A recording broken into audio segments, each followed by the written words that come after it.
do versículo 1 ao versículo 27, vamos estar lendo, segundo Reis, capítulo 5, do versículo 1 ao versículo 27. O tema dessa mensagem é uma menina que evangelizou. Do versículo 1, o texto diz assim, segundo Reis 5, 1.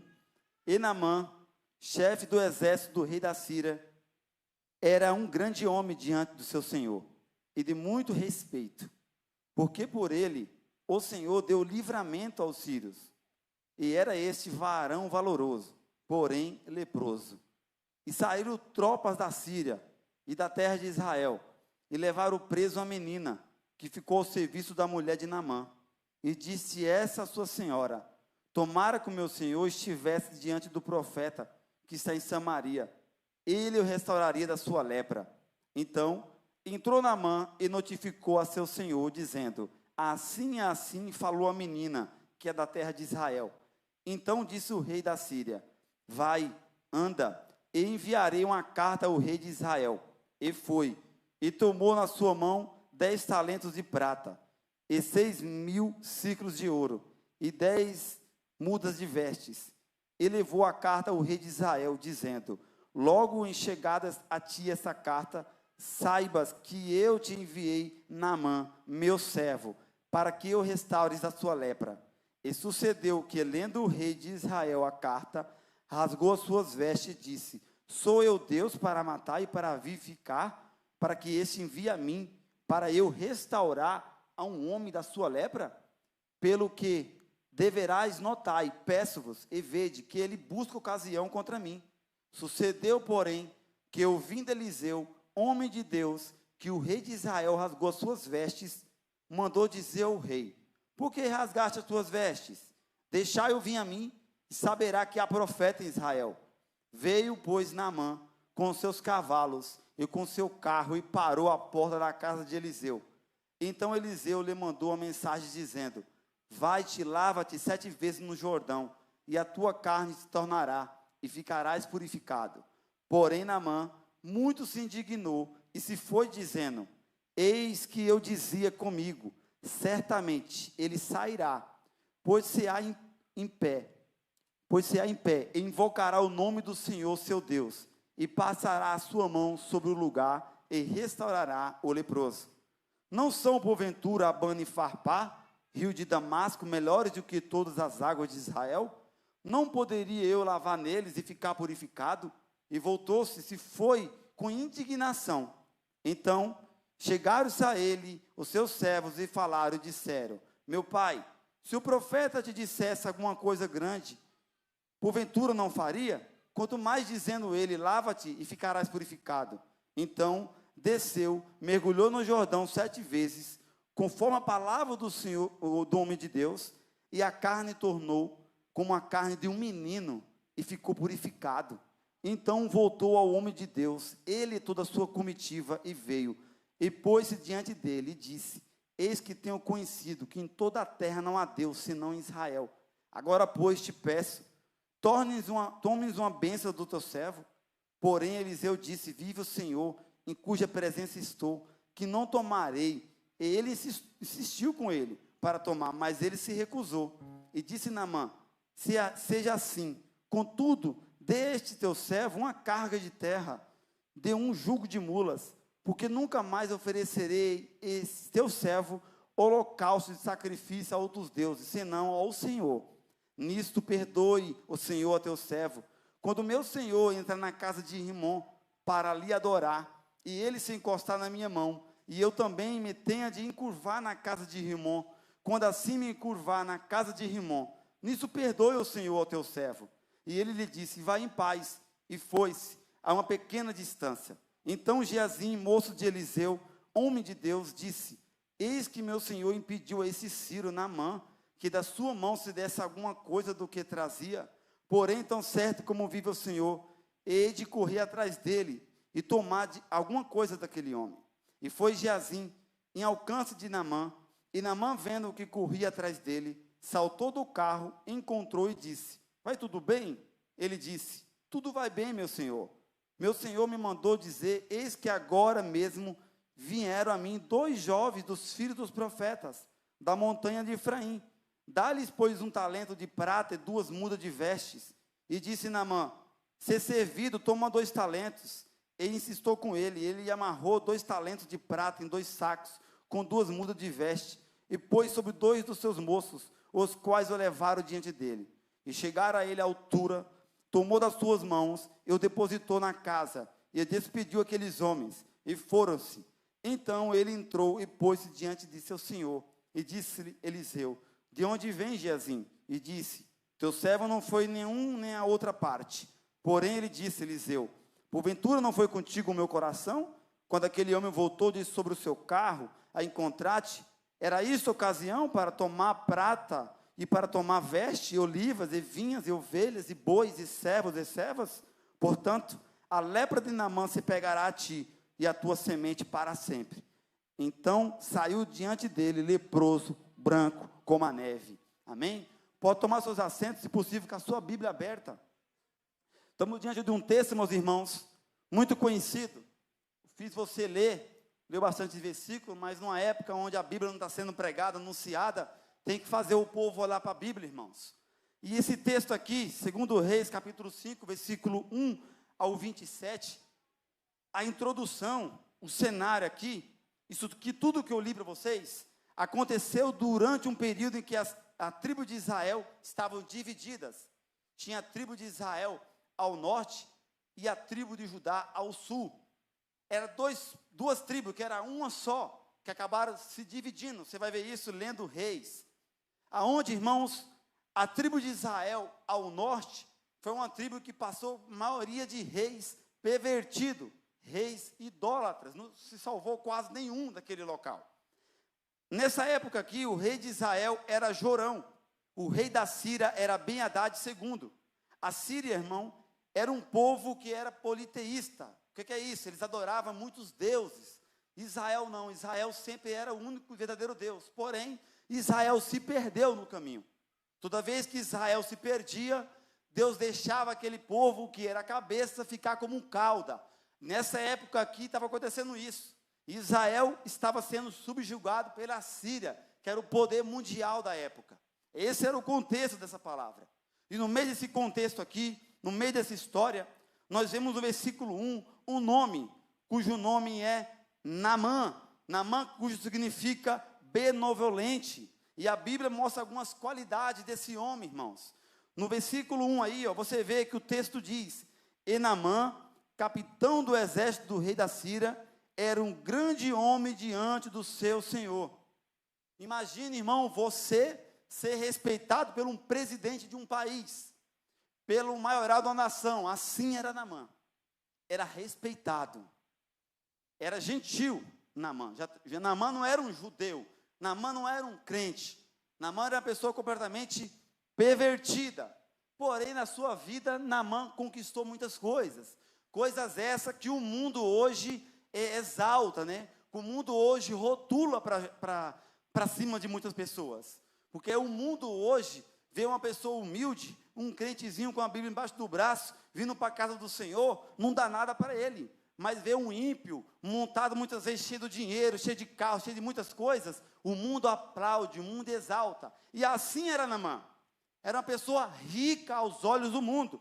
Naamã também, irmão, era capitão do maior exército da época. Era um cargo desejado.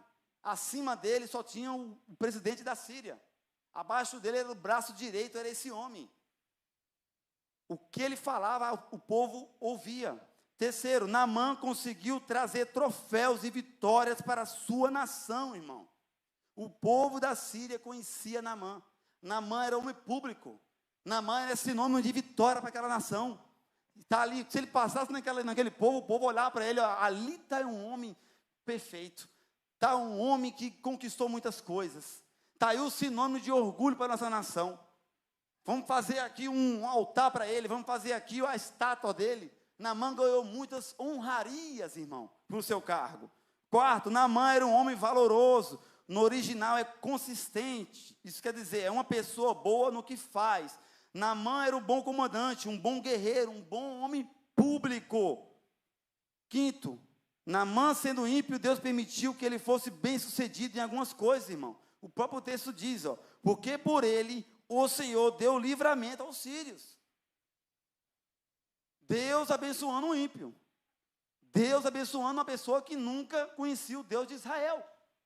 Deus tinha um propósito na obra dele, na vida daquele homem. Porém, Naamã, pegando todas essas qualidades de Naamã, irmão, versículo 1, última palavrinha, o texto diz, porém leproso. Porém leproso. Lepra na Bíblia aponta para pecado, irmão. Você vê isso em Levítico 13 e 14.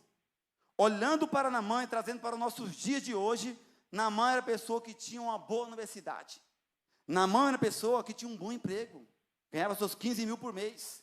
Naamã era a pessoa que tinha tudo que o mundo poderia oferecer. Venceu, zerou na vida a linguagem do mundo. Perfeito. Porém, aos olhos de Deus, irmão, ele era um miserável, um cego, um pobre, nu, que estava caminhando para o inferno. Porque não adianta nada você conquistar troféus mundanos se você não tiver Deus. Ser rico materialmente não é sinônimo de você estar caminhando para o céu. Ser bem-sucedido também não é sinônimo de você estar caminhando para o céu. E a nossa geração preza muito isso. Conheço pessoas que a vida está tudo boa na questão material. E ela diz, Deus está me abençoando. Mas quando você olha a vida da pessoa na prática, é uma vida imunda, podre, suja, em pecado, igual Naamã. Tirou as vestes de guerreiro, é lepra. Pecado. Estado de decomposição. Prestes a morrer. Perdido indo para o inferno. Essa é a situação da nossa geração. Essa é a situação do mundo. Você vê como o mundo exalta esses cantores mundanos? Você vê como o mundo põe eles em pedestal? Mas são leprosos, irmão. Não vale de nada. Você vê que o texto aqui, o autor chega, ele colocou todos os pontos de qualidade de Naamã. Olha o que ele diz, capitão do exército de Israel, da Síria, era um grande homem diante do seu Senhor, e de muito respeito, porque por ele o Senhor deu livramento aos sírios. E era esse homem herói valoroso, vírgula, porém, leproso. Não adiantava nada. Estava morto espiritualmente, estava cego. Ou Deus vinha na vida daquele homem, ou acabou. Ou Deus traçava um caminho para aquele homem, ou acabou. No versículo 2, irmão. Aqui nós vamos ver a semente da palavra de Deus sendo plantada na vida de Naamã. Olha o plano de Deus para salvar esse homem, irmão. Versículo 2. E saíram tropas da Síria, da terra de Israel, e levaram preso a menina, que ficou ao serviço da mulher de Naamã. Era costume dos povos antigos e da própria Síria, irmão, levar como escravo mulheres e crianças para suas terras. O texto diz que levaram preso a menina, que ficou ao serviço da mulher de Naamã. E o termo hebraico aqui para menina refere-se a uma menina que tinha idade de 12 a 14 anos de idade. 12 a 14 anos. É a idade dela. Essa menina é um símbolo, irmão, também da igreja no mundo. Talvez você e eu somos o único ponto que interliga a uma pessoa a Deus, onde está no seu trabalho, na sua escola. A menina era o único ponto para ligar Naamã a Deus, foi essa menina. Essa menina foi levada ali por um propósito. Ela não foi levada ali por acaso, não foi uma desgraça na vida dela, não. Era o plano de Deus para aquela menina, irmão. Era o projeto de Deus para a vida dessa menina. E muitas das vezes nós achamos que a boa e perfeita vontade de Deus é só contar tudo bom na nossa vida.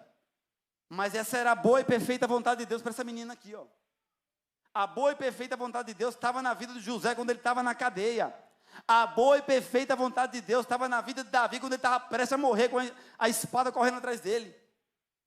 A boa e perfeita vontade de Deus estava na vida de Daniel quando ele estava preso, prestes a morrer por leão. Então a boa e perfeita vontade de Deus, irmão, na nossa perspectiva humana não vai ser muito boa não, tá? Quando Deus quer traçar um caminho para nós, Ele coloca nós em situações extremas. Por um propósito aqui, ó, levar a palavra de Deus para um homem ímpio. Essa menina foi levada cativa. Os pais e a mãe dela podem ter morrido. Tios, parentes. E Deus fez o quê? Pega ela. Porque aquela menina era crente. Aquela menina pregou uma grande mensagem, irmão. E ela nos ensina muito. No versículo 3, a Bíblia diz, ó. E disse essa menina, a sua senhora, a esposa de Naamã: antes o meu senhor estivesse diante do profeta, que está em Samaria, ele o restauraria da sua lepra. Segundo Reis 3. O interessante aqui, irmão, que nada na nossa vida do cristão é por acaso. Nada na vida do cristão é por acaso. Vou repetir, nada é por acaso. Nada. A Bíblia é clara em dizer que um pássaro não cai de uma árvore se Deus não permitir. Então a nossa vida nada é por acaso. Deus está no controle de tudo. A nossa vida não está na nossa mão, nós não estamos com controle, é Deus que controla. Você acha mesmo que o Deus do universo, que criou os céus e a terra, o mar, toda essa grandeza, toda essa ordem cronológica, tudo se movimenta da forma que Ele deixou adequadamente? O mar só passa da areia se Ele mandar. Você acha mesmo que a nossa vida não está no controle de Deus? Irmãos, a menina, ela observou que Naamã estava doente. Nós precisamos ter esse diagnóstico também, irmão, para as pessoas. As pessoas chegaram lá, pessoas da Síria, olhavam para Naamã, viam um homem guerreiro. A sua esposa sabia da situação daquele homem. Mas a menina sabia que aquilo ali não é qualquer doença, não. Representação era pecado. Naamã era leproso. Naamã estava prestes a morrer. Ou era Deus que agiu, acabou. A cura não estava na Síria, não. A cura estava no Deus de Israel. E a menina mostrou para a esposa de Naamã quem era o verdadeiro profeta, irmão. Veja só o texto aí, ó. Antes o meu senhor, versículo 3, estivesse diante do profeta. E essa é a mesma mensagem que nós temos que anunciar, irmão. As pessoas têm que vir para Cristo, têm que vir para o Senhor Jesus Cristo. Não é a religião A, religião B, religião C. Não é um pedaço de gesso, imagem que vai salvar ninguém. É Jesus Cristo, é o profeta, irmão. É aquele Deuteronômio 18:15 que Moisés disse: o Senhor teu Deus se levantará um profeta no meio de ti, de teus irmãos, como eu. A ele ouvireis. E o profeta está aqui hoje, o profeta é Jesus Cristo, irmão. A menina apontou, e a simbologia bíblica aponta, é Cristo. A mesma mensagem nossa hoje em dia também, nós temos que falar para a pessoa, é o profeta. É Jesus que é a solução para a tua vida. A solução não está no espiritismo. A solução não está no centro de macumba. A solução está em Cristo Jesus, irmão. É Ele que é o Todo-Poderoso, Criador dos céus e da terra. É o profeta. Nós temos que apontar o profeta para as pessoas. Jesus, irmãos. A menina mostrou para a esposa de Naamã onde encontraria o profeta. Olha o que ela diz: o profeta que está em Samaria. Simbolicamente, Samaria é a igreja, irmão. Por mais defeituosa que a igreja seja, porque a igreja é unida de pessoas em estágio de santificação. Então todo mundo tem erro, tem falha. Nós estamos em estágio de santificação, limpeza. Deus está purificando nós. O profeta está aqui no meio, irmão.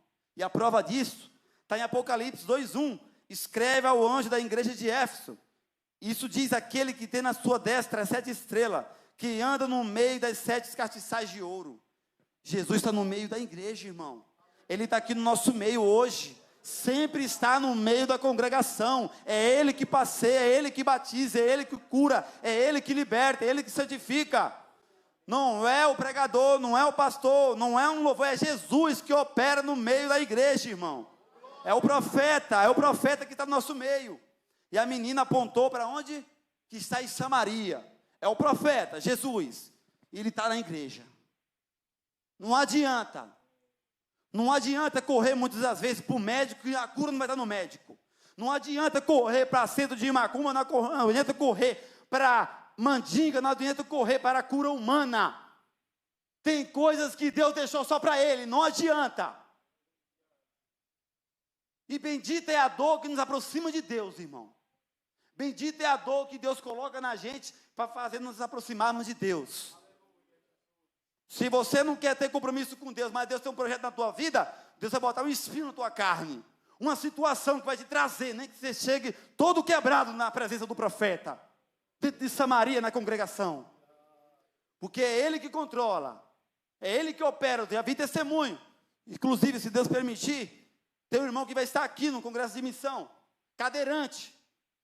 E Deus fazia chamada para ele. Ele, normal, roubava, saúde perfeita. Deus chamou ele, vem para a minha obra, vem para os meus caminhos. E ele falou, não vou, prefiro morrer. Deus mandou o recado pela boca do pastor. Ou tu vem andando, ou vem de cadeira de roda para fazer minha obra. Foi num assalto. Ele e mais outro amigo, o amigo dele tomou um tiro, morreu. Ele tomou 6, está vivo, cadeirante e pregando a palavra de Deus, irmão. Nem que Deus se quebre todinho. Mas Deus quer a tua alma. Deus não quer coração de ninguém, não. Deus quer a alma. Nosso Deus, irmão, não é Deus de brincadeira, não. Pessoas acham que o Deus do Antigo Testamento desapareceu, né? O Deus do Antigo Testamento está mais vivo do que nunca. A menina, irmão, mostrou para a esposa de Naamã que Naamã estava em pecado. Olha o que ela diz, versículo 3 aí, ó. Restauraria da sua lepra. Lepra é sinal de pecado. Naamã estava imundo. Essa é a situação de todo aquele que não conhece a Cristo. E nós precisamos dizer a verdade para aqueles que não conhecem a Jesus. Precisamos dizer a verdade para nossos amigos, para nossos familiares. A menina deu o diagnóstico verdadeiro da vida de Naamã. Ele está em pecado. Isso é lepra. Nem que você perda a amizade, irmão. Vai ter momento que nós vamos ter que olhar para a cara de pessoas que é até superior a nós e falar, você está em pecado, rapaz. Larga isso aí. Teu caminho é Jesus. Isso é imoralidade. Nem que você vai perder status, perder poder, mas momentos você vai ter que falar isso. É a realidade. Tem pessoas que já correu para um lado, para o outro, irmão. Tentou tudo que é jeito. E está esperando uma oportunidade nossa. Para nós abrir a nossa boca e falar. Do profeta que está em Samaria, Jesus Cristo. A menina, irmãos, mostrou para a esposa de Naamã uma convicção daquilo que ela estava falando. Olha o que ela diz aí no versículo 3 ainda, né? Ó.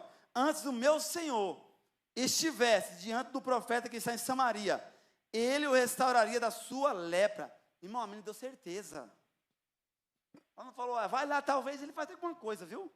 Eu acho que ele dá algum jeito. Não. Antes ele tivesse, que com certeza ele restauraria da sua lepra. Nosso Jesus não faz milagre pela metade, não. O nosso Deus não dá um emprego pela metade. Nosso Deus não dá uma cura pela metade. Nosso Deus faz perfeito. O que ele começa, ele termina. Nosso Deus não é homem para que minta, nem filho do homem para que mude de ideia. Quando nosso Deus começa um projeto, não há ninguém que pare ele, irmãos. Jó viu isso. Nenhum dos teus planos pode ser impedido, irmão. Nada para o agir de Deus, irmão. Nada para. A menina não disse, talvez ele ajude, mas falou, com certeza ele vai ajudar. E precisamos falar de Cristo para as pessoas, irmão, com essa mesma convicção. Que Jesus vai fazer. Que Jesus ele tem um poder de fazer, de realizar. Nosso Deus pode fazer tudo. E tem até um testemunho de um pregador, George Whitefield, muito conhecido. Esse homem pregava tão firmemente, irmão, com tanta veemência, com tanta verdade que saía dele, que não era fingimento não, negocinho de fazer o povo chorar, de emocionalismo não. Era a Bíblia pura. Era a palavra de Deus. Quem quiser sorrir, sorria. Quem quiser dar glória, dá glória. Quem quiser ir embora, vai embora. Porque a palavra tem que ser assim. E a história diz que teve um momento que ele estava ministrando, pregava muito na rua, ele pregava, e veio um ateu muito conhecido da cidade, muito famoso. E o pessoal viu ele correndo, indo. Onde é que você está indo desse jeito? Eu estou indo ver George Whitefield. Ué, mas você não crê em Deus? Mas ele crê no que ele está falando. A convicção que aquele homem tinha, irmão, de ministrar a palavra de Deus, mexia com as pessoas que viam. Mexeu com as pessoas que ouviam. Então a menina, ela falou algo, foi certeza, irmão, mexeu. A menina falou com convicção, ele vai ser curado. Se ele for em Samaria, vai encontrar a cura. Se ele for em Samaria, o profeta vai curar, isso é certeza. A menina não titubeou, não desviou a conversa, foi reta. E aquilo mexeu, irmão, como o segundo presidente ali da Síria. Mexeu com o império todinho, irmãos. Aí você vê Deus dando crescimento. A menina plantou, não foi? Versículo 4. Ó. Então foi Naamã e notificou seu senhor, dizendo, assim falou a menina, que é da terra de Israel. Naamã foi até o rei da Síria, disso que aquela jovem falou, irmãos.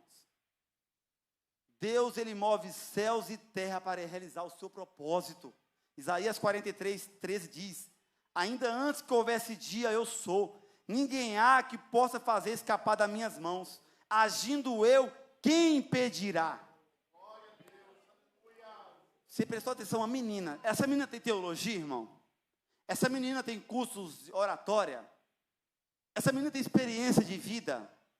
12 a 14 anos de idade, uma criança. Uma declaração de fé. Um versículo ali, ó. Causou uma confusão na nação todinha. A palavra chegou para o presidente, chegou para o sub, abalou o império. Uma palavra de uma jovem, irmão. Apenas uma declaração de fé. Um testemunho apenas. Você vê o que nosso Deus faz, que Ele move os céus e move a terra para realizar a sua obra. E isso também, em Lucas 2, 1 ao 7, você vê o que o nosso Deus fez, irmão. Lucas 2, 1 ao 7, ó, para cumprir a sua palavra, que Deus faz. E aconteceu naqueles dias que saiu um decreto da parte de César Augusto, para que todo mundo se alistasse. Esse primeiro alistamento foi feito sendo Quirino, presidente da Síria, e todos iam alistar-se, cada um a sua própria cidade. E subiu também José da Galileia, da cidade de Nazaré, a Judéia, a cidade de Davi, chamada Belém, porque era da casa e família de Davi, a fim de se alistar com Maria, sua esposa, que estava grávida. E aconteceu que, estando eles ali, se cumpriram os seus dias em que havia de dar luz, e deu à luz o seu filho primogênito, e envolveu em panos, e deitou na manjedoura, porque não havia lugar para ele na estalagem. Você vai ver esse contexto dessa palavra, irmão. Deus moveu o império mundial, do mundo que dominava o mundo, para fazer Jesus nascer em Belém, porque era profético, lá atrás tinha sido profetizado. Então, quando Deus quer operar na minha vida, na tua vida, não tem homem, não tem macumba, não tem nada que possa impedir o agir de Deus, porque a igreja ainda acha que Deus está brigando com Satanás, irmão. A igreja acha que Deus está assim, eita, ele vai cair, eita, ele vai bater. Não, Satanás, vem aqui, vamos brigar. Não, irmão. Satanás é igual Martinho Lutero falou, está na coleira de Deus, vai até onde Deus permite. Nosso Deus manda em tudo, pode tudo, opera em tudo e faz tudo. Nosso Deus é poderoso, irmão. E eu quero contar para você um testemunho que eu testemunhei. Eu. Quem sabe eu evangelizo muito. Entrego folheto, tudo. E eu tive uma experiência ano passado, irmão. Eu indo trabalhar. É um jovem, olha só o que Deus fez. Ou o que Deus operou. Eu indo trabalhar, o trem lotado. Teve um cara que até tentou me agredir no trem, porque o trem tão cheio que estava, achou que eu estava empurrando. Eu não estou empurrando não, meu amigo. Tá aqui, todo mundo está apertado no trem. Se você quiser folga, vai de Uber, né? Falei para ele. Aí ele se acalmou lá e, pessoal, tudo fica quieto aí. A confusão, veio só. Falei, rapaz, de manhãzinha, 5h30 da manhã, um atribulado de Satanás querendo brigar comigo no trem. Vê só, irmão. Desci em Osasco, peguei o trem de Grajaú, aí chegou um jovem, sentou do meu lado. Falou, aquele rapaz é meu amigo. Aquele ali é atribulado, rapaz. Já apanhou aí dentro do trem, um monte de gente já. Tomou 2 pizzas já, assim, brigando com o povo. Falei, rapaz, então, entrega a palavra de Deus para ele. Peguei um folheto que eu tinha, né? Falei, fala para ele que foi eu, que ele quis brigar comigo, que mandei para ele a palavra. Entrega para ele lá e toma para você. E aí, irmãos, eu combinei de falar com ele no outro dia, né? Ia pegar o número dele. Sabe você conversando assim? Não peguei o número nem nada. Eu falei, eu vou pegar seu número depois que nós se encontrar. Eu falei, jamais nós se encontramos, meu. Nem possível. Né? O trem lotado todo dia. No outro dia, irmãos, eu acordei atrasado. 40 minutos de atraso. Cheguei na plataforma do trem, o trem estava com atraso de 30 minutos. Deu problema na linha do trem. Eu fui para outra plataforma, irmão, não tinha como encontrar aquele rapaz. Não tinha como. Eu fui com mais folheto e fui pensando nele, falei, já era. Nunca mais eu encontro aquele menino. Irmãos, quando o trem chegou, com quase 1 hora de atraso, que abriu a porta, que eu entrei, o menino estava dentro do trem. Você acha que é por acaso isso? Até ele se assustou, falou, rapaz, eu não achei que eu nunca mais ia te encontrar. Eu falei, pois é dois, irmão, é Deus tem uma obra na tua vida, cara. Falei para ele, Deus tem uma obra grande com você. Peguei o número dele, passei o endereço para uma Belém, cara que cuida para ele, não sei se ele foi, mas a minha parte eu fiz. E até hoje eu não esqueço disso, o que Deus operou, irmão. Deus moveu a hora, parou a estação de trem, parou tudo para encontrar uma alma, uma vida. Uma vida. Uma vida. Ou o que Deus faz, irmão. Isso eu passei. Nosso Deus, o que Ele faz, irmão. Aí você vai me dizer, isso foi por acaso, Cleves. Não tem como, irmão, ser por acaso isso. É Deus que controla tudo e controla todos. No versículo 5, o texto diz aí, ó. Então disse o rei da Síria: vai, anda, enviarei uma carta ao rei de Israel. E foi, e tomou na sua mão 10 talentos de prata, e 6.000 ciclos de ouro, e 10 mudas de roupa. O rei da Síria, Ben-Hadad II, fez uma carta, irmão, e mandou pelas mãos de Naamã ao rei de Israel, Jorão. Junto com a carta foi enviado cerca de 66 mil reais. Isso aqui é em dólar, pode considerar em prata, 770 mil em ouro e 10 conjuntos de roupas. Um presente no valor avaliado aí em mais de 10 milhões, irmão, fosse para hoje. Olha o tanto de presente que mandou para o homem de Deus. E chegando Naamã lá, você vê agora a semente brotando da palavra de Deus, ó. No versículo 6, ó. E levou a carta ao rei de Israel, dizendo: logo chegada a ti essa carta, saibas que eu te enviei, Naamã, meu servo, para que eu cure da sua lepra. E sucedeu que ele, lendo a carta, rasgou suas vestes, porque ele achou que o rei Ben-Hadad estava querendo contenda com ele. Mas você vê só, irmão, um profeta de Deus morava ali, naquele local, mas o rei não conhecia ele. Porque homem de Deus, que é servo de Deus, irmão, não é aplaudido muito pelo mundo, não. Principalmente por políticos corruptos, que nós temos na nossa geração hoje em dia.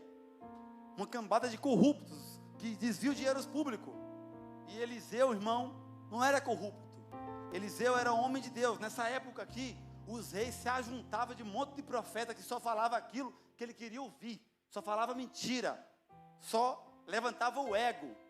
Mas quando o rei lê a carta, o rei rasga as vestes e acha que o rei da Síria queria briga, queria guerra com ele.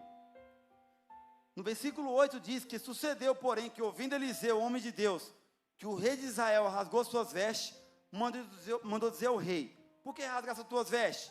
Deixa vir a mim e saberá que há profeta em Israel. Eliseu, irmão, ele tinha um mistério com Deus. Deus mostrava para ele, é como Deus pegasse ele em espírito e mostrava muitas coisas para Eliseu. Eliseu, ele foi aquele que recebeu porção dobrada da presença de Deus na vida de Elias. Então esse homem aqui, ele é um homem de Deus, que andava com Deus, e de alguma forma ali, ele ficou sabendo dessa situação, e chama Naamã até ele, e Naamã vai, no versículo 9 ao 11, diz que veio, pois, Naamã, com seus cavalos, com seu carro, e parou à porta da casa de Eliseu. Então Eliseu mandou um mensageiro dizendo: vai, lava-te 7 vezes no Jordão, e tua carne será curada, e ficarás purificado. Porém Naamã muito se indignou, e se foi dizendo: eis que eu dizia comigo, certamente ele sairá, se colocará em pé, invocará o nome do Senhor seu Deus, e passará a mão sobre o lugar, e restará lá o leproso. Naamã ficou revoltado, irmão, porque Naamã era de patente alta. Naamã era acostumado a chegar no local, o pessoal reverenciava ele. Naamã era acostumado a chegar no local, e pegava ele aqui, põe ele aqui de destaque. Põe ele aqui junto na tribuna, por aqui por perto. Naamã era acostumado desse jeito, mas com Deus não é assim não, irmão. Com Deus todo mundo é pequeno. Não interessa o diploma, não interessa o cargo. Você pode ser grande no mundo, mas diante da casa de Deus, o grandão aqui é só Jesus de Nazaré. E Naamã tinha que aprender esse princípio. Desempina o nariz, Naamã. Desce, Naamã, tu está na lepra. Isso que era a lição para Naamã aprender. O reino de Deus, irmão, é um reino com a pirâmide invertida ao lado do mundo. No reino de Deus, o fraco é o forte, o pequeno é grande, os que choram são bem-aventurados, os que servem é o maior. Num rebanho de Deus não existe ninguém melhor do que ninguém. Essa era a lição que Naamã tinha que entender, tinha que aprender. Naamã foi a intenção de querer comprar a bênção. Estava achando que Eliseu era um mercenário da fé. Estava achando que Eliseu era um prostituto da fé gospel. Estava achando que Eliseu estava vendendo milagre. Mas não era, irmão. Eliseu era homem de Deus, chamado por Deus, escolhido por Deus, e com a mensagem de Deus, irmão. E Naamã se revolta, e ele diz, versículo 12, ó: não são porventura Abana e Farpá, rio de Damasco, melhores do que todas as águas de Israel? Não me poderia eu lavar neles e ficar purificado? E voltou-se e foi com muita indignação. A ordem de Eliseu é: vai se lavar, Naamã, 7 vezes. Mas Naamã não quis. E o que Naamã falou, irmão, ainda continua sendo falado hoje em dia. Porque as pessoas hoje em dia, a gente fala: venha para a igreja, venha ouvir a palavra de Deus, venha ouvir a mensagem. As pessoas dizem: não, eu tenho minha religião, eu tenho minha fé, eu participo de tal religião, eu participo de tal coisa, eu faço tal coisa. Eu não preciso estar com os pés dentro de uma congregação. A igreja somos nós. Mas não, irmão. Abana e Farpá, simbolizando que é o mundo, que as falsas religiões, não dá cura não. Pode ser até bonito aos olhos do mundo, pode chamar até atenção, pode até brilhar os olhos, mas não, ali não dá cura não. O caminho parece até bom, mas no final é o caminho da morte. Abana e Farpá é assim, era rio bonito, chamava atenção, mas a cura estava no Jordão. E Jordão significa, irmão, tem que descer. Tem que descer. Isso é o significado do nome Jordão. E ele teve que aprender isso. Porém, a mensagem de Eliseu deu para Naamã é a mesma que nós precisamos pregar para o mundo hoje. A salvação é em Cristo. A salvação só está em Jesus. Em João 14,6 diz: eu sou o caminho, a verdade e a vida. Ninguém vem ao Pai a não ser por mim, irmão. Isso é uma verdade absoluta que nós precisamos falar. É Cristo que é a salvação, não é Abana e Farpá, não é o mundo, não é a religião A, B ou C, não é você que se salva, é Cristo que salva o homem. Quinto, no versículo 13 diante aí, ó, é a semente da evangelização sendo regada agora. Veja só como Deus faz as coisas. Versículo 13: então chegaram-se a ele, seus servos, eles falaram e disseram: meu pai, se o profeta te dissesse alguma coisa grande coisa, porventura não faria? Quanto mais dizendo-te ele: lava-te e ficarás purificado. Então desceu e mergulhou no Jordão 7 vezes, conforme a palavra do homem de Deus, e a sua carne tornou-se como a carne de um menino, e ficou purificado. Você vê como a semente de Deus foi ali regada, mediante os servos de Naamã, mediante uma palavra. Deus tem os seus meios, irmão. Nós semeamos a palavra vai crescendo no coração da pessoa, e Deus vem pelos seus caminhos, trazendo crescimento no coração e na vida, a palavra para florescer. No momento certo, no tempo certo, a palavra floresce, e aquela alma se converte a Cristo Jesus. O sexto, irmão, a semente deu fruto. Você vê no versículo 15 ao 19, o fruto, irmão. A salvação da vida daquele homem. Não vou estar lendo o versículo 15 ao 19 para não tomar tempo, mas podemos ver duas coisas nesse versículo que aconteceu aqui. A primeira: Naamã não foi curado só da lepra, ele foi curado da cegueira espiritual. Agora ele conhece o único e verdadeiro Deus, irmão. E isso é um princípio bíblico. João 17,3 diz: e a vida eterna é esta, que te conheço a ti só, por único Deus verdadeiro, e a Jesus Cristo a quem enviaste. Deus não queria realizar somente um milagre na carne de Naamã. Deus não queria somente ali dar uma porta de emprego, dar uma cura de uma doença. Deus queria salvar aquele homem. E o nosso Deus, irmão, ele tem mais interesse de salvar alguém do que mudar a conta bancária de alguém. E isso é a mensagem do cristianismo. Essa é a palavra de Deus. Mudar, transformação, mudança, irmão, salvação. Esse é o interesse do nosso Deus, irmão. Ele não queria simplesmente ali trazer uma cura temporária. Ele queria trazer a cura eterna. Aquele homem estava perdido, irmão. Aquele homem, ele tinha tudo materialmente, mas estava morto, cego espiritualmente. E a segunda lição que aprendemos aqui ainda é que Eliseu não vendeu a cura e a salvação de Deus. Eliseu rejeitou muito dinheiro, irmão. E hoje em dia, muitas pessoas se matariam para ter Naamã dentro da sua congregação.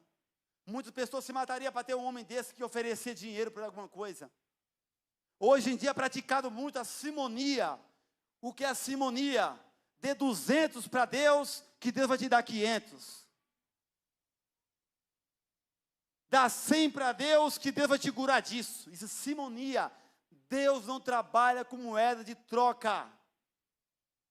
O nosso Deus, Ele dá o dom é gratuito, a salvação é gratuita, é dom de Deus. É Ele que concede gratuitamente. Hoje estão vendendo cura, milagres, estão vendendo tudo dentro da igreja. Mas Eliseu, ele entendeu, ele sabia que o dom não é vendido. O dom não é alcançado mediante dinheiro.